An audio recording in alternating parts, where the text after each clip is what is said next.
Please contribute to this year's Tents to Rents campaign. The goal for our congregation is to raise $3,000 this year. Our contributions will help support Camp Hope, located at the Mesilla Valley Community of Hope on West Amador. Camp Hope provides a safe, compassionate, and dignified place for homeless people to make life changes and transition to permanent housing. One of the biggest challenges Camp Hope faces is that it does not qualify for any state, federal, or foundation funding. It is only through donations from communities like ours that services and necessary items can be purchased. Please give generously.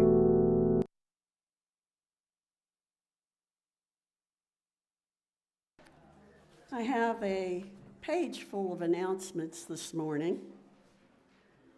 First of all, I'd like you to please turn off any devices that sing, beep, chime, sing the Star Wars anthem. The library this week will be open Tuesday through Friday from 10 to 1. It is closed Monday for Labor Day. We are looking for photographs for Catherine Massey's 25-year celebration. If you have any photographs that feature Catherine, the choir, or Catherine, please get them to either Sarah Thomas or Mike Yasko. There will be no climate action group meeting this Monday. Again, happy Labor Day. Dining out this month will be the third Friday in September. That's September 15th. Reservations are required. You can email eatingout@uuchurchlc.org, or you can call or text Janet Martinique, who's coming up here with something. Okay.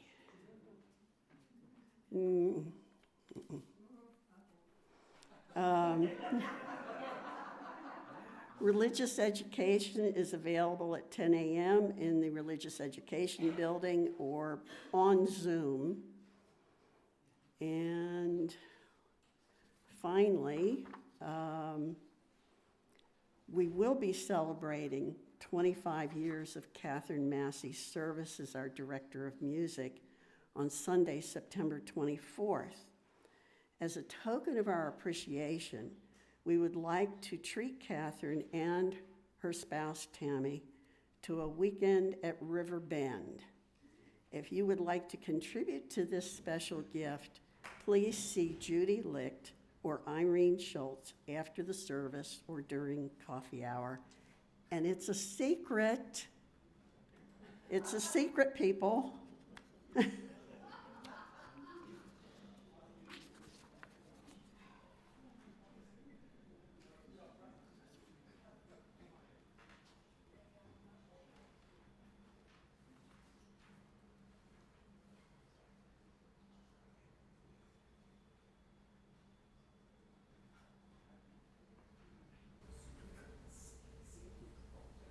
All right.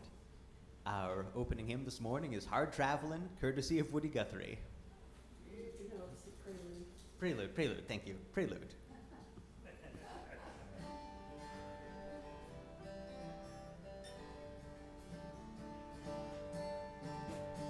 I've been having some hard traveling, I thought you knowed. I've been having some hard traveling way down the road. I've been having some hard traveling, hard rambling, hard gambling. I've been having some hard traveling, Lord. I've been riding them fast rattlers, I thought you knowed. I've been riding them flat wheelers way down the road. I've been riding them dead enders, flying passengers, kicking up cinders. I've been having some hard traveling, Lord. I've been hitting some hard rock mining, I thought you knowed. I've been leaning under pressure drill way down the road. Hammer flying, air hose sucking, 6 foot of mud and shoving and mucking. I've been having some hard traveling, Lord. I've been having some hard traveling, I thought you knowed. I've been having some hard traveling way down the road. I've been having some hard traveling, hard rambling, hard gambling. I've been having some hard traveling, Lord. I've been working that Pittsburgh steel, I thought you knowed. I've been pouring red hot slag way down the road. I've been blasting, I've been firing, I've been pouring red hot iron. I've been having some hard traveling, Lord. I've been hitting some hard harvesting, I thought you knowed. Out of Dakota to Kansas City, way down the road. Cutting that wheat, stacking that hay, trying to make about $1 a day. I've been having some hard traveling, Lord. I've been having some hard traveling, I thought you knowed. I've been having some hard traveling way down the road. I've been having some hard traveling, hard rambling, hard gambling. I've been having some hard traveling, Lord. I've been laying in a hard rock jail, I thought you knowed. I've been laying out 90 days way down the road. Me and old judge, he said to me, it's 90 days for vagrancy, and I've been having some hard traveling, Lord. I've been having some hard traveling, I thought you knowed. I've been having some hard traveling way down the road. I've been having some hard traveling, hard rambling, hard gambling. I've been having some hard traveling, Lord. I've been having some hard traveling, Lord.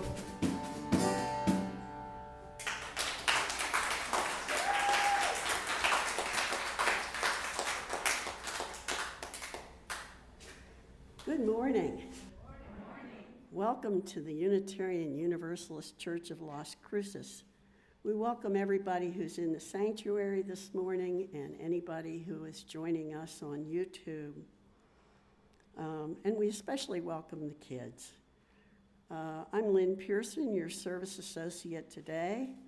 Our minister, Rob Thompson, who's right over here, will be in the pulpit on September 17th and 24th. Today's service leader is Haney Pearson. Our director of music is Catherine Massey, who you may have guessed is not here today. Instead, we have Old Time Pharmaceuticals. Our hymn leader today is Kathy Cox.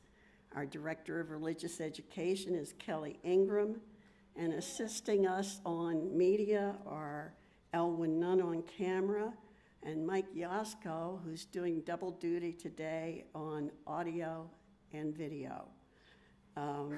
Claire Neal Wallace is not in today. Our greeters today are Carol Stanfield, Ed Long, and Linda Rishala. Hospitality is offered by the Seekers Covenant Group, and we're also happy you're here today. Unitarian Universalism has no creed or dogma. We're a covenant-based church, meaning we live in relationship with each other according to the Unitarian Universalist principles and our covenant of right relations. We embrace diversity in all forms. Everyone is welcome. You can learn more about our church on our website, UUCLC.org. If you're visiting today and in the sanctuary, would you please rise in body or spirit and wait for us to bring a microphone to you and tell us, if you're comfortable doing so, where you're from, and of course what your name is. Do we have any visitors here today in the sanctuary?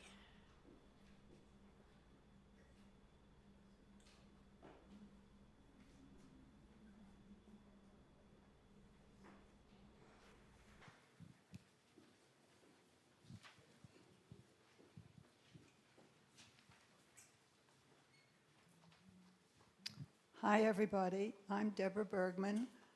I just moved to Las Cruces, New Mexico from Sarasota, Florida, where I was a member of the Unitarian Universalists Church there. And this is my first time here, so I'm saying hi to all of you. I'm happy to be joining you, and I look forward to meeting you. Thank you.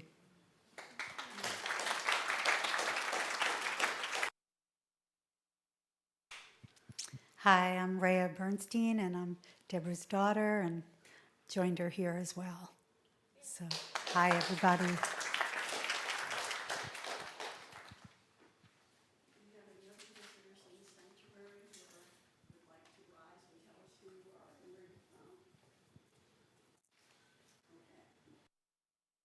If you are joining us today on YouTube, please drop your name and email in our, I don't know what it's called, comments box, I guess. If you're here in the church today, please fill out a visitor's card. You can get one in the lobby or ask one of our greeters for it. Please join us after the service for coffee and conversation inside and outside the Religious Education Building, just down the breezeway.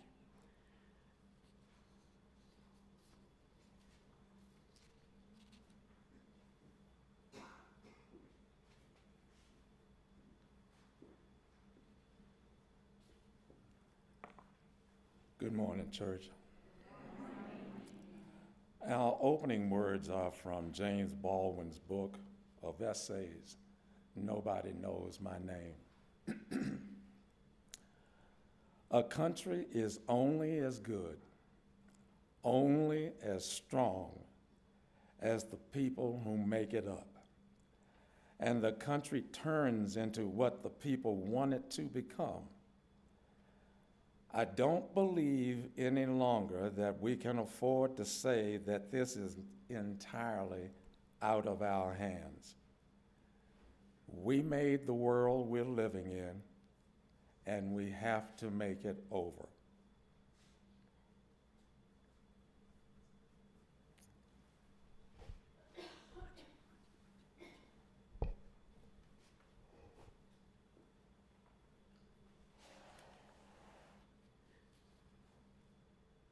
Today's chalice lighting, This Flame of Expectation, is by Reverend David Breeden.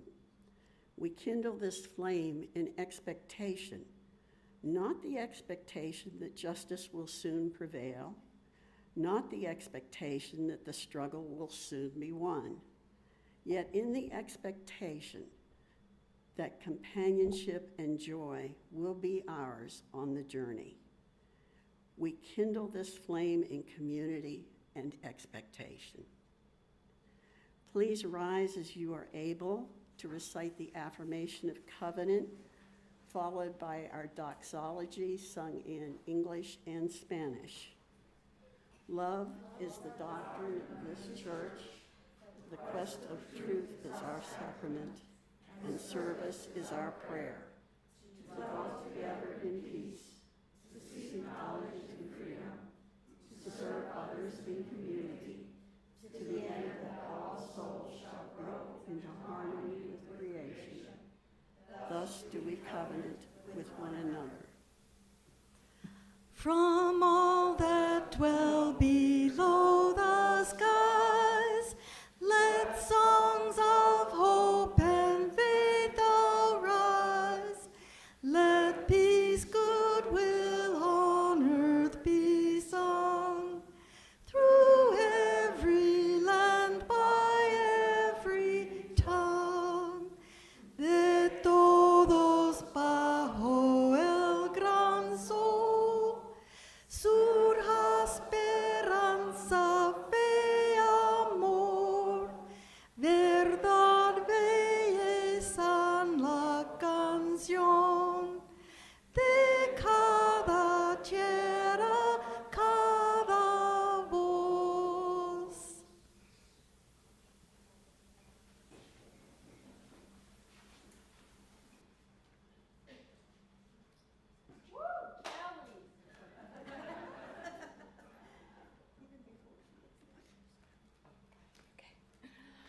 Good morning, church.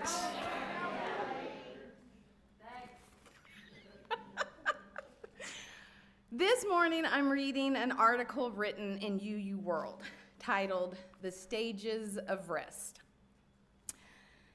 In ancient Greece, even the gods took vacations. Every winter, Apollo used to pack up his stuff, sublet his place at Delphi to Dionysus, the god of wine, and announced that he was going off to do his godly business among the Hyperboreans, who were supposed to be a mythical people who lived in a northern paradise of perpetual sunshine. No word on whether or not it was months long of triple-digit perpetual sunshine. Wherever Apollo really went, I suspect it was a place where nobody knew that he was a god or bothered him with their impossible questions. Everybody needs a season of rest. Among Unitarian Universalists, summer is the season of rest. And by the time June rolls around, a lot of us need it. The human soul only holds so much wisdom and compassion. Someone had to chair all of those committees, recruit all of those volunteers, teach all of those classes, and make all of that coffee. And do the 1,000,001 little and not so little things that keep a church going. For lay people, of course, the really tricky part about the church work you do is that you do it with your free time. Jobs, commitments, kids, grandkids, fur kids, and other worldly responsibilities don't let up just because you're a leader at a church. So if you need to steal hours from somewhere, the easiest activities to cut back on are those that give you self-nourishment, hobbies, exercise, sleep. But you can only do that for so long. So a lot of UU churches slow down in the summer and give everyone who's burnt out a chance to recover. If you can combine that break with a week or two of lightening your other responsibilities in some way, you can do some serious recharging. So to all of this summer's burnt out UUs, I offer the following guide to the stages of rest. Number 1, the paradox. When you get tired, rest is supposed to make you feel better, right? But if you're really burnt out, rest makes you feel worse, at least for a little while. During the first stage of rest, you get more tired, not less, and it doesn't seem fair. The advice is to stick with it. Keep doing as little as you can get away with and give the rest cure a chance. It may feel like you're getting worse, but I think what's really happening is during the paradox stage, you gradually let go of the denial and admit that you feel like day-old roadkill. Stage 2, stasis.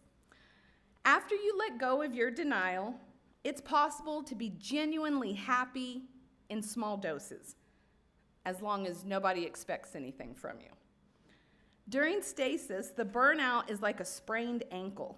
It feels fine as long as you don't put any weight on it. At this stage, you can have a perfectly wonderful time reading a novel in a coffee shop or watching the tide roll in. You might even imagine that you've recovered, but let your cell phone start ringing and that illusion comes crashing down. Keep resting, it gets better. Stage 3, silly projects. During stasis, you could be happy, but you had no ambition or curiosity. A silly project is the unmistakable sign that stasis is over. It usually happens by accident. You look around and find yourself doing something, but not any of the things you're actually supposed to be doing. Its value is either intangible, uncapturable, or completely non-existent. During the silly project stage, you will happily work in other people's gardens, but not your own. You will take exhausting, unplanned bike rides, but rebel against a regular exercise program. Hang in there, silly goose. Stage 4, re-entry. 1 or 2 silly projects can make you smile, but a life made up of nothing but silly projects would be like a diet of cotton candy. Over the long haul, an enjoyable life needs to have some substance to it. Those things you did to burn yourself out, you didn't just do them because they made you miserable. You did them because you believed in something. You'll know you're ready to re-enter the UU vision of a committed life when things start seeming like more of an adventure than a hard and heavy commitment. If you keep your eyes open during silly projects, You can learn a lot about the mechanisms of your energy and ambition. Reentry is the time to apply that knowledge.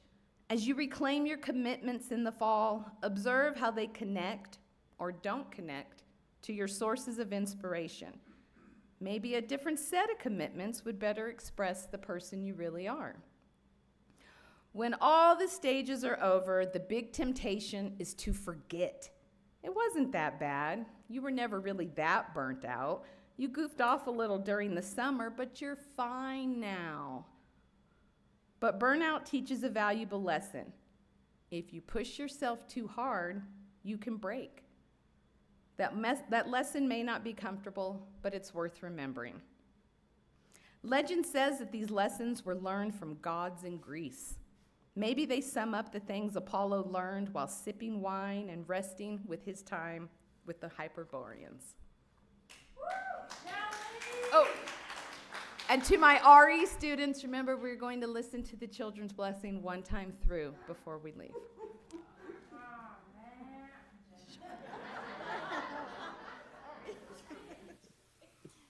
May your mind be open to new learning. May your lips bring truth into the world. May your heart know love and your hands do the work of justice as you go your way in peace.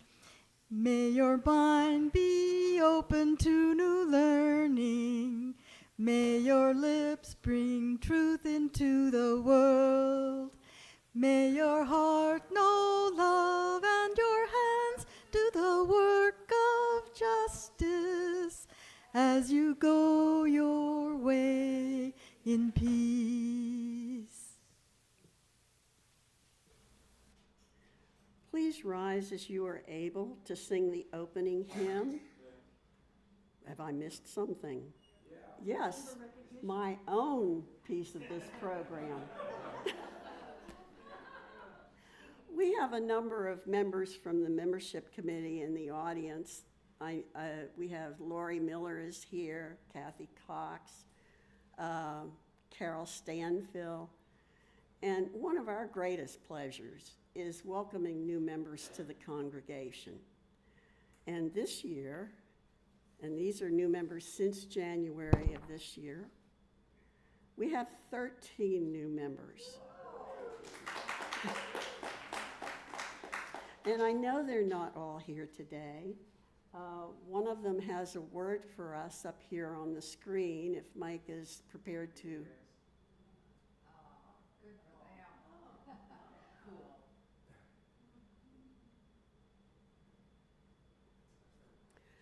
Kevin says the Unitarian Universalist community has been very welcoming. I appreciate the way that they have accepted our spiritual path with no prejudice or judgment. That's from Kevin. Lena says, I was very impressed with the outreach from the congregation when I returned from the hospital. People brought food and seemed truly concerned about my well-being. I am impressed by the fellowship and sense of community. Woof. That's from their dog, Bambi. If these new members are in the audience, I ask them to please come forward so we can introduce you to the congregation. Carol Allen, Patrick Collins, Daryl Decker, Kevin and Lena, Johanna Grosso, Danny and Deborah Hawkins, Ed Long and Linda Ruchala, Sylvia Peel, Lucy Silva is traveling today, and Greg White. And we have a question for each of you, and Kathy Cox will give you the microphone. Why do you think Unitarian Universalism and this church are a good fit for you?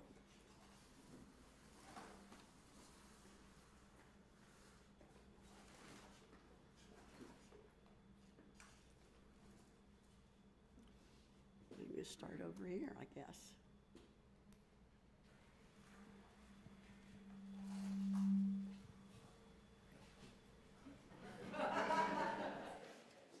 My brave partner.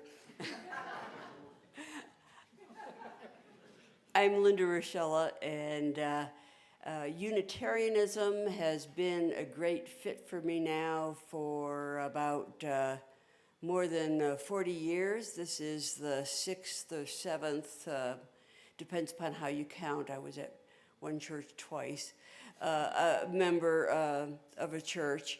But I have to say, we moved here in March, and this church has been the most, I just felt at home here since the first week that we visited.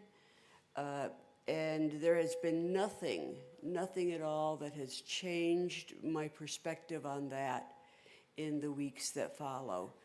So we've kind of jumped in and been active early on, but it's because of the strength of this community that we felt comfortable being able to do that.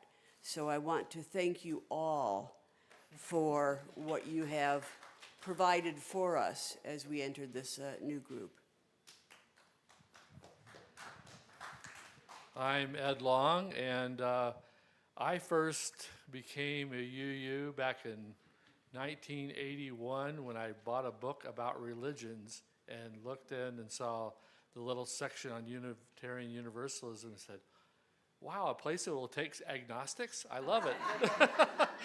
And I've been a member of several churches too, and in fact, Linda and I met at the Unitarian Church in Lincoln, Nebraska, and got married a few years later. And so I've really enjoyed it. The people here are just so friendly and nice, and I really enjoyed being a part of it. I look forward to, this is our last stop, we think. So I'm looking forward to many more years of being involved.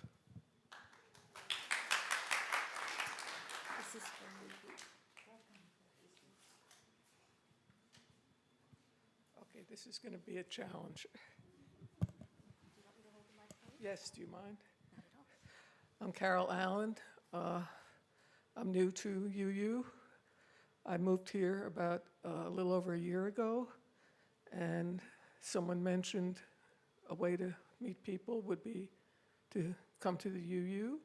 So since Christmas, I've been coming almost every week, and I like the energy, and I really know one person here in Las Cruces, so I'm looking for people to get to know. And I teach a class here, Qigong and Indian Club movement in the RE building. So I've been welcomed that way too. And I look forward to being here a long time. Hopefully this is my last stop too. Okay, thanks. Welcome. Hi, I'm Sylvie Peel. I've been a Unitarian since I was introduced to it by my mother-in-law in 1976. And I've been a Unitarian in New York City, Westport, Connecticut, Fort Lauderdale, Florida, and here.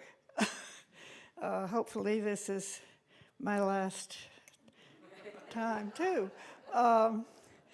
It's an interesting group, and it's nice being here.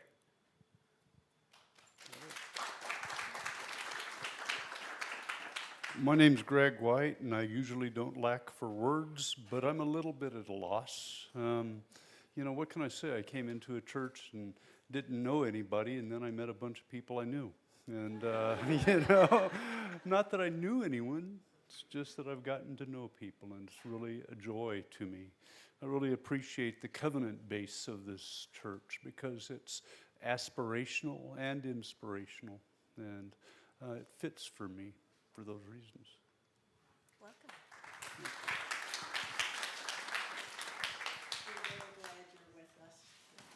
We're glad to be here.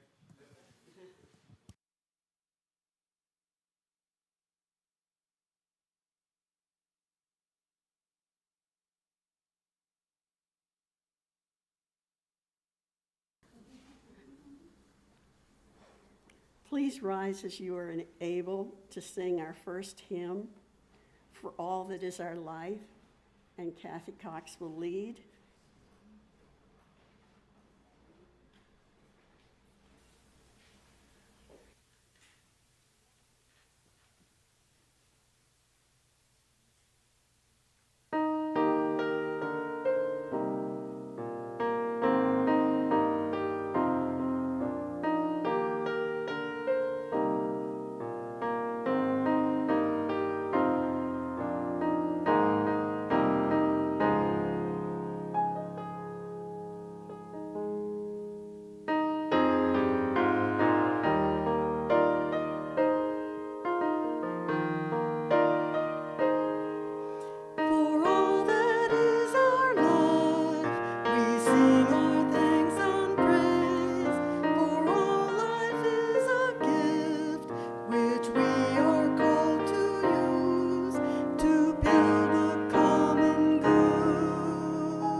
One of the ways we express our care for one another is through the sharing of joys and sorrows.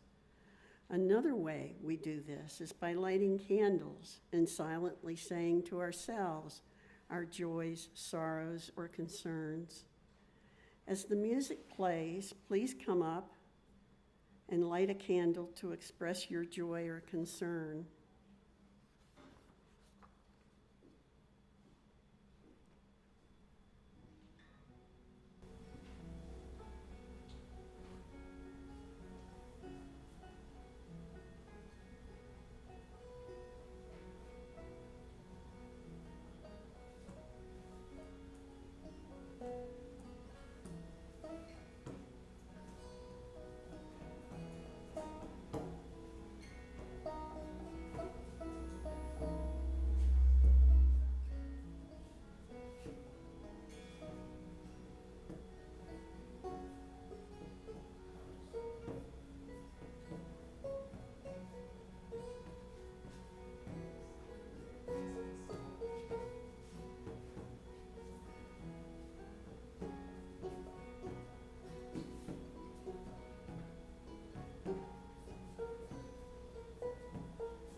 This prayer was written by Reverend Ma Teresa Tet Gustilo at Gallardo, and she bet I would mess up the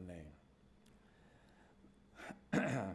She is the President Executive Minister of the Unitarian Universalist Church of the Philippines. There's my temple, believer, unbeliever, or wild one. You are welcome. We have no definition of who we are but human. We have no code but that of respect. We have no creed but that of equality. There's my temple. Identity seeker, sinner, stateless, or not, you are welcome. We have no constraints on expression but space. We have no code but to listen to poetry between the silence and the surrender. There's my temple. Nature tripper, urban dweller, or saint, you are welcome. How shall we divide the world but by our breaths? We have no pope above us, no infallible bull. We have no judgment but in terms of harm. There's my temple. History maker, marginalized, unorganized, you are welcome. We have no covenant among us but mutual assistance. We insist on no assumptions and doubt moral facts. We are free to theorize with emotion and call it hope. There's my temple. Unbecoming, expert, robe or disrobe, you are welcome. We have no dwarfs or giants. Goliath fell long ago. We have no seal on revelation. Tentative is truth. Lead by your desires and serve by your power. There's my temple. Funny, temperamental, shy or wise, you are welcome. There is not one way of being human, not even Superman. We have no world but that which we together create. There is as much wisdom in harmony as in dissent.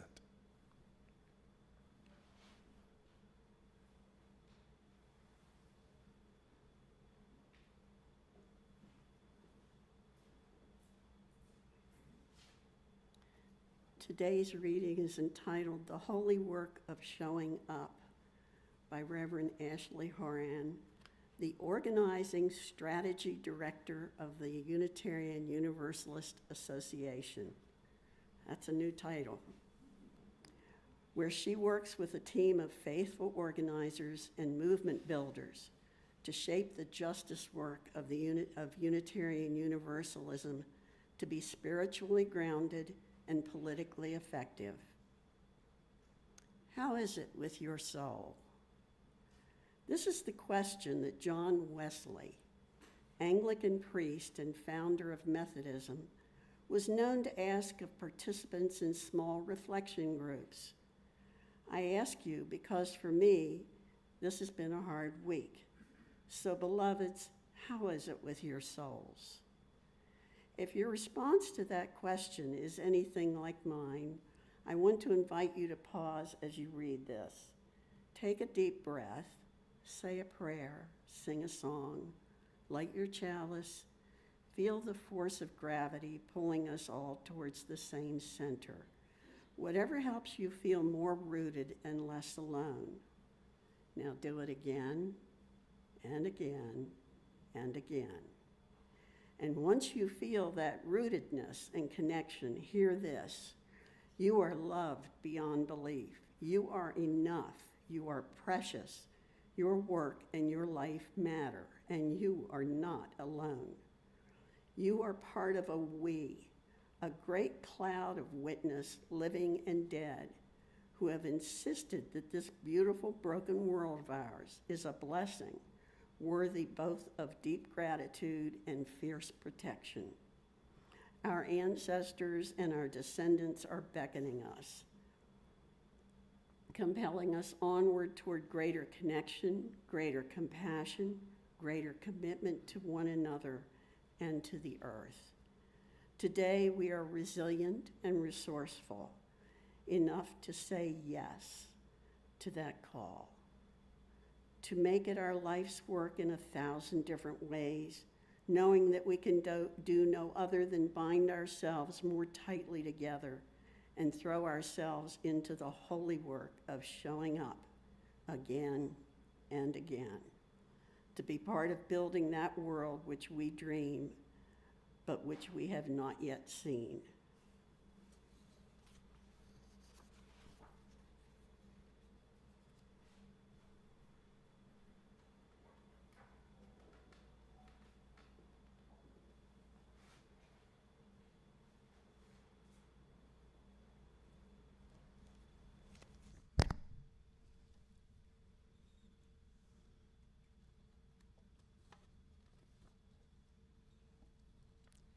This Labor Day weekend, the work of workers' rights and human rights is, as ever, ongoing.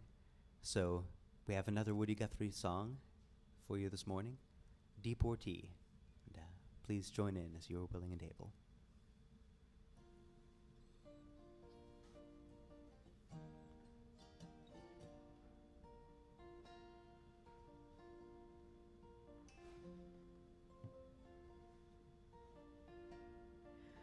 The crops are all in, the peaches are rotting, the oranges are piled in their creosote dumps. They're flying you back to the Mexico border to pay all your money to wait back again. Goodbye to my one, goodbye, Rosalita.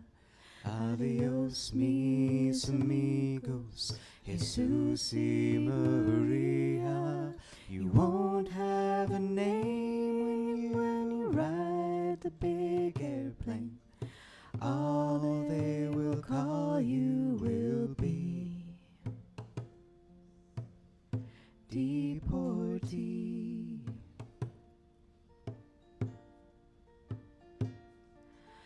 Father's own father, he waded that river. They took all the money he made in his life. My brothers and sisters, they worked in your orchards and rode the big trucks till they laid down and died. Goodbye to my one, goodbye, Rosalita. Adios, mis amigos, Jesus y Maria. You won't have a name when you ride the big airplane. All they will call you will be deportee.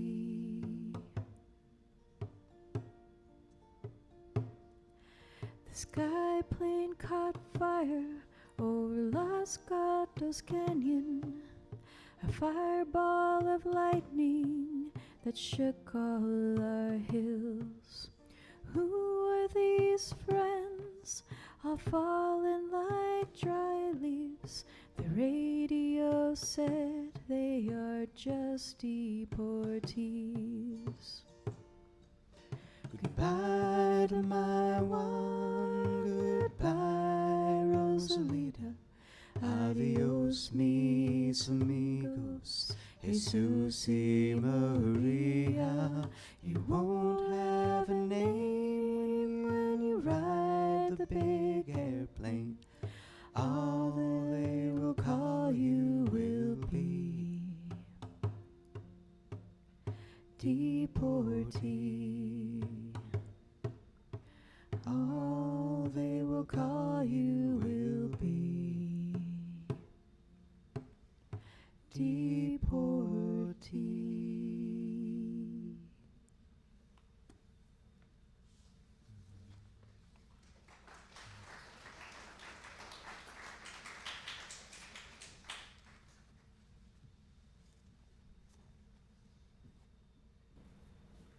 My wife told me at the start that she was going to use most of my time, so I would have to keep it short.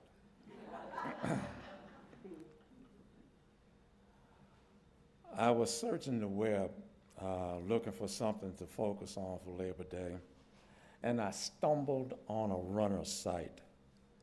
Now, church, I am not now, nor have I ever been a runner.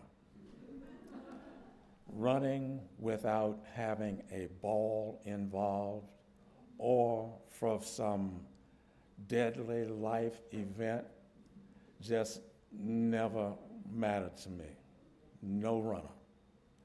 However, this Operation Move site was about the mindset needed to get back to work, and it spoke to me. There was no other name associated with the, I believe, Australian website. I liked their ideas about preparing to work, as they said that the one thing about starting over is that because you've done it before, you know you can do it again. But you are also keenly aware of how far you have to go. That can go one of a few ways. It can either be demotivating, or you can approach it in an entirely different way and get excited about it. You can't really kid yourself. It is going to be a lot of work. The trap can be that you let that work intimidate you, rather than seeing all the opportunities in it. What's that old saying? People miss opportunity because it's dressed in overalls and looks like hard work. It's a bit like a race. It can scare the pants off you in the beginning. All that road stretched out in front of you. So far to go, no idea what you are capable of or how much it will hurt or how deep you will have to dig into the well. But also, we tend to think of races as distances that are actually a whole bunch of tiny movements strung together. You might think of it as a 10-kilometer or a 21K or whatever, but it's actually that moment when you've got to start and you felt free, and then that bit when you thanked a volunteer for being awesome, and then that kilometer you helped someone out who was struggling, and then that final stretch when you knew you were going to do the impossible. It only looks like a straight line from far away. So in the beginning, it could feel like you have to grind out all the things you've worked so hard for and already done. Or it could be an opportunity to fall in love with all those things all over again. These are the takeaways I got from that site. Don't undervalue where you are. Take your time. All work is worthwhile. maybe this is a chance to do something differently.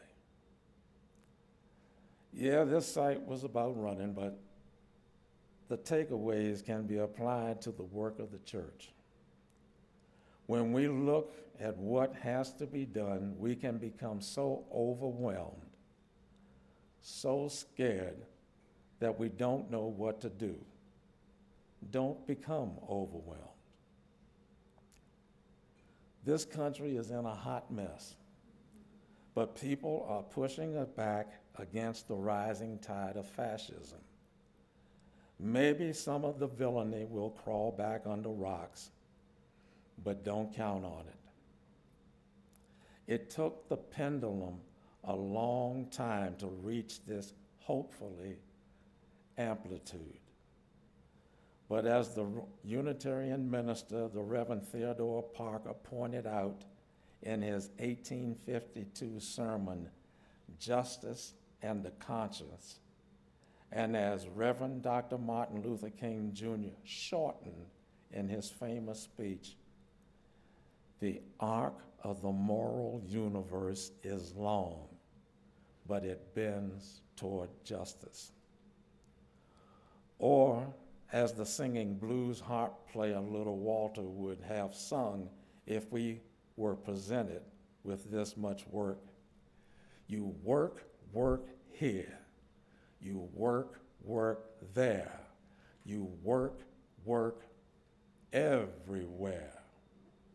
And then you mellow down easy. Mellow down easy. Mellow down easy before you blow your top.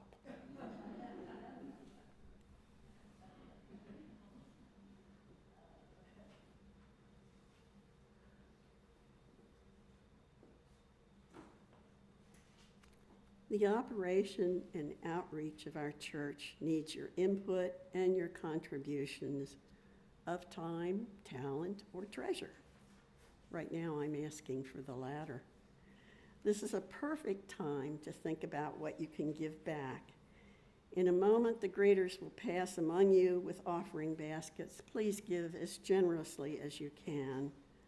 But before they do that, I should remind you that we support organizations identified by the Social Justice Committee with our Change for Change program.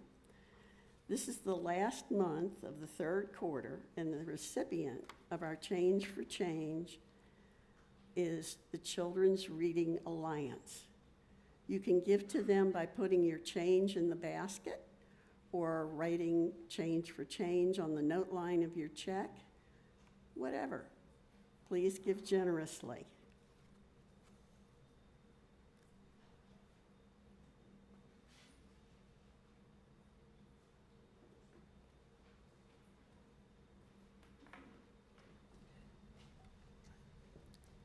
A lot of us, especially in this congregation, tend to labor in very safe, temperature-controlled offices.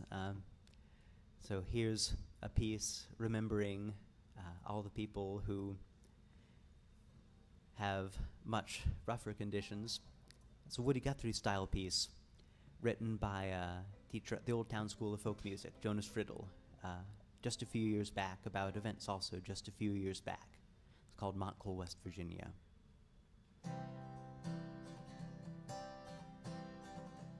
We build our towers, build 'em up so high. We build our towers, punch straight through the sky. We climb our towers just to look around, but we've still put miners in the ground, down, down. We've still put miners in the ground. Montclair, West Virginia, it's 29 dead. The upper big branch is all caved in.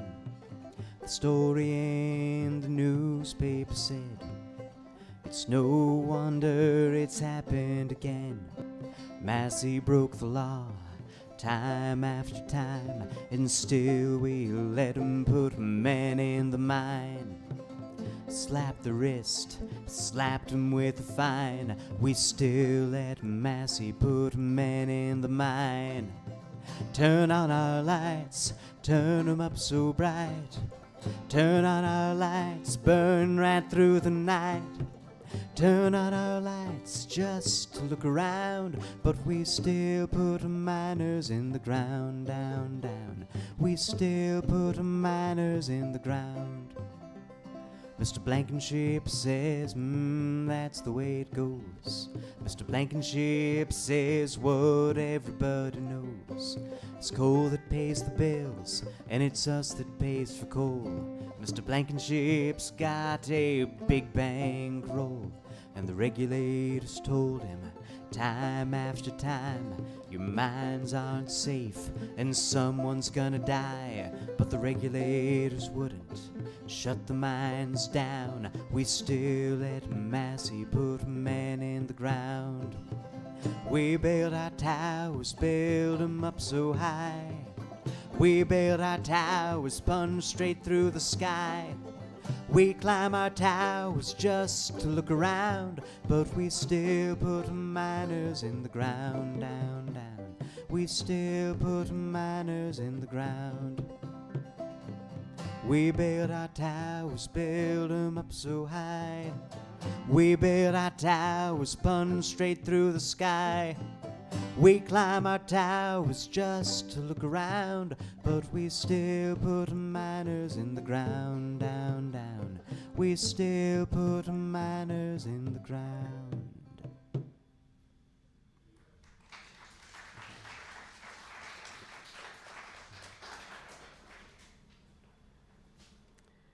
Please rise as you are willing and able for the closing hymn, number 157, Step by Step, the Longest March. Kathy Cox will lead. Step by step, the longest march can be won, can be won. Many stones can form an arch, singly none, singly none. And by union what we will can be accomplished still. Drops of water turn a mill, singly none, singly none.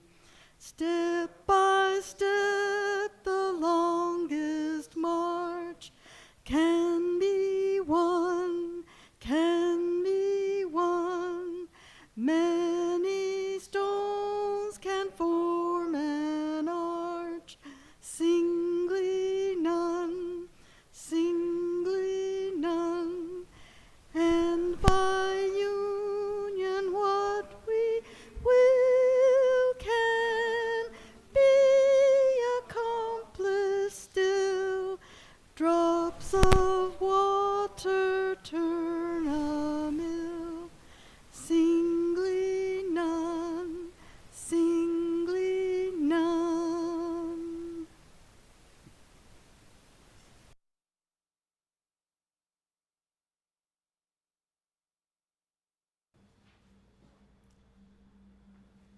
These closing words are a combination of Reverend Nancy McDonald Ladd and my thoughts on the work facing Unitarian Universalists.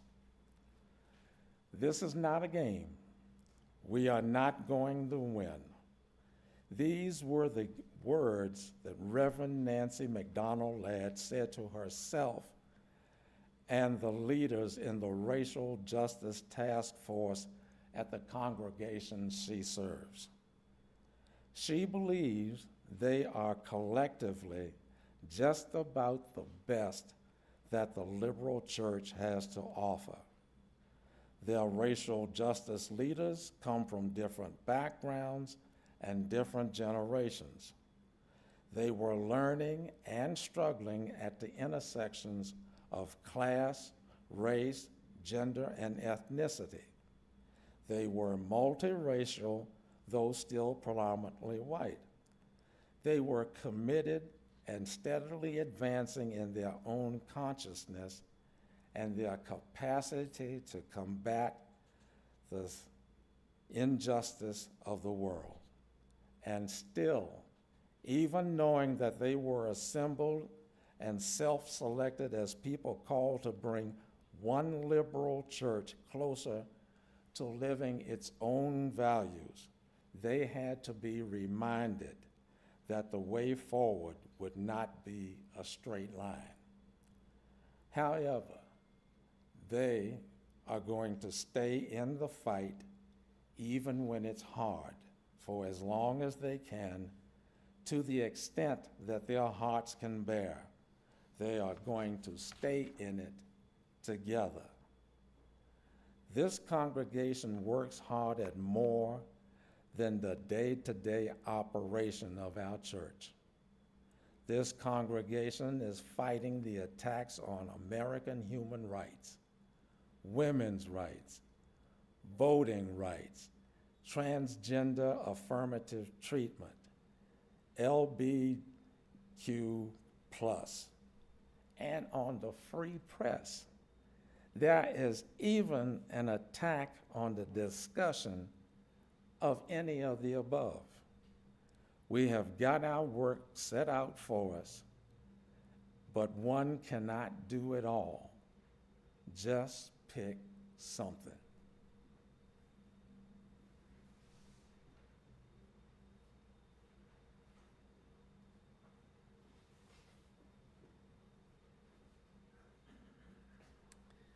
Please join me in the words to extinguish our flame. We extinguish this flame, but not the light of truth, the warmth of community, or the fire of commitment. These we carry in our hearts until we are together again.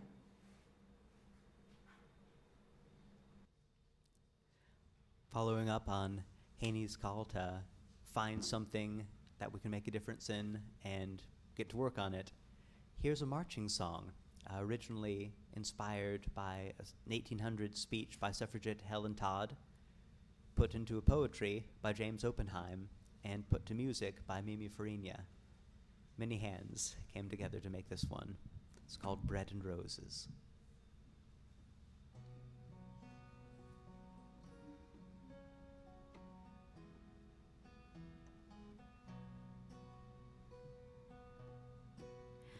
As we go marching, marching in the beauty of the day, a million darkened kitchens, 1,000 mill-offs gray, are touched with all the radiance a sudden sun discloses. For the people, they hear us singing, bread and roses, bread and roses. As we go marching, marching, we fight for children too, for they are watching and learning, and they'll make the world anew. Our lives will not be sweated from birth until life closes. Hearts starve as well as bodies. Give us bread, but give us roses. As we go marching, marching, unnumbered women dead go crying through our singing, their ancient cry for bread. Small part in art and beauty, their drudging spirits new. Yes, it is bread we fight for, but we fight for roses too.